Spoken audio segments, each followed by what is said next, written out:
Javon Kinlaw is doubtful for this game. Doubtful. I've never seen a person be listed as doubtful in play. Put it that way. He would need a Christmas miracle, and it ain't Christmas. So, assuming he's not playing, who will start in place of him at defensive tackle? Who's starting first? I'll go. I mean, I think it's probably going to be Contavious Street, in my opinion. He's been slotted in right there. He had a pretty good preseason. He was doing good up against the run pretty much all preseason long. So I think he's the next up to jump in and start. Regardless of who does get the start, I think we're going to see a big rotation. We'll see Gibbons in there at times. I think even Zach Kerr is going to be active on game day, and he'll probably get in there goal line situations along with DJ Jones. So I think even though Contavious Street starts, we're going to rotate in a lot of bodies there. Yeah, good call with Contavious Street, but I'm actually going to switch up my answer. I'm going to go DJ Jones. DJ Jones is the veteran. I don't know where he ended up in the preseason in terms of the pecking order. There's so many interior defensive linemen, but we've seen flashes from DJ Jones already. You know what you're getting. Throughout his NFL career, as far as the regular season goes, Contavious Street hasn't put up numbers. He's been sound and solid. You know, he got more opportunities as the year has gone on. I still don't think he has a NFL sack on his resume, right? Because he was supposed to get one when he sacked Drew Brees, and then they threw the flag when he injured Brees on that play. DJ Jones, he's a solid interior defensive lineman, the 3-tech. So I'd go with Jones and lean that way. But the gap as far as Street and Jones, or I should say where the gap is between Jones and Street and Gibbons is definitely much shorter this year. I was thinking about DJ Jones too, because he looks like the obvious choice with the experience and everything. And this is the first game. So you can do whatever you want. Real quick, I was expecting the starting lineup to be Armstead at one end, Bosa at another, DJ Jones at nose tackle, and then someone else at defensive tackle. So, yeah, I agree. DJ Jones is starting. But who is going to be that unless they come out in like a nickel defense with Ford out there? I would expect Ford to not start. Yeah, that's a good point. Now that you brought that up, I'd say your top two interior defensive linemen on base downs would be DJ Jones and Contavious Street. Kevin Gibbons next man up. Okay. Sorry, I just want to clarify. No, that's a good point. Go ahead. Yeah. Yeah, I'm thinking a little outside the box. I think we just move Armstead in the middle and play him there full time. We got Ebicom, we got D Ford, we got Bosa.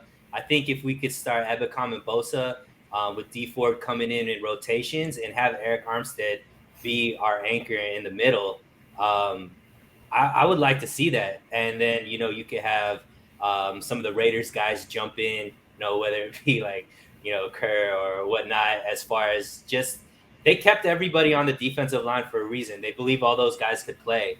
Why not just move Armstead in the middle and then just have like speed on the outside with Bosa and Ebicom? He's saying that he's not on a pitch count. He can play every single down.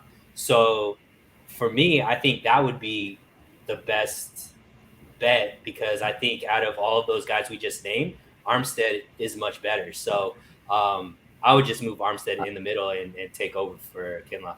I have a quick counter to that. So the one reason why I wouldn't move Armstead from defensive end and to the interior on base down specifically is because he is such a solid run defender, and the fall off as far as being a run defender. Because remember, Samson Ebukam played as a stand-up linebacker last year for the Rams. So he's already transitioning to this role as a pass rusher. So you don't know how he's going to fare on the edge. D Ford, you want to limit his snap count. So if you take Armstead's snaps at defensive end and then move him to an interior defensive tackle, that's more snaps to go around for Ebukam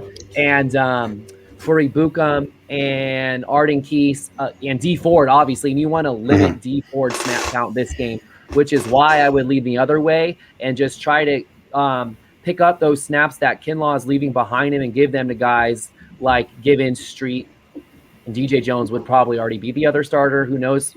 What is it listed on the depth chart? I don't have it on the top of my head. Who is listed as the second interior defensive line starter? I'll have to look that up.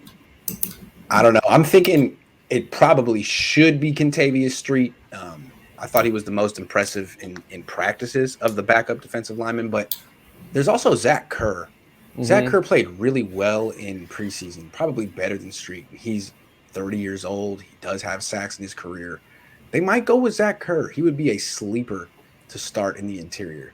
But, I mean, when they go to pass rush downs, he wouldn't play. Jones won't. I mean, yeah, who would it? It'll be Armstead and Jones most likely. But the thing about Jones is he can't play a full game, so they'll have a full rotation there. It'll be a lot of people playing there, and their depth will come into play.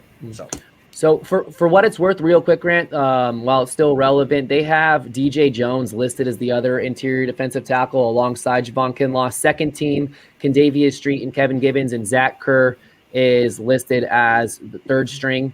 So, but you're right, that's a sleeper, and he had a sound preseason. He, not to be the PFF guy after what I tweeted out today, but PFF did view him for, if you take PFF seriously, my ship has sailed with that. Zach Kerr was up there as one of the better interior defensive linemen on the Panthers and across the league. Ahmed Ali says, could the Niners have possibly kept Buckner? Since Parag is the cap space god, couldn't there have been a possibility? I'm just saying because we basically gift wrapped Buckner to the Colts. Yes, I think they definitely could have kept him. There were reasons to trade him. They just didn't spend the capital well. I mean, Tristan Wirfs would have been if they could have came away with Tristan Wirfs, you would have felt okay about it. Like, all right, well, Buckner's great, but we traded him for another guy who's got Hall of Fame potential. What sucks is how they traded for a guy with knee tendonitis. It's like, whoa, what was that about? What was that about, man? Jay says Bosa was clear yesterday that Ebukam and Key replaced Ford and him on the edge. Eric will be interior. In pass rushing situations. I don't know. Maybe they will trust Eric Armstead as an interior run defender on first down. I just don't think so.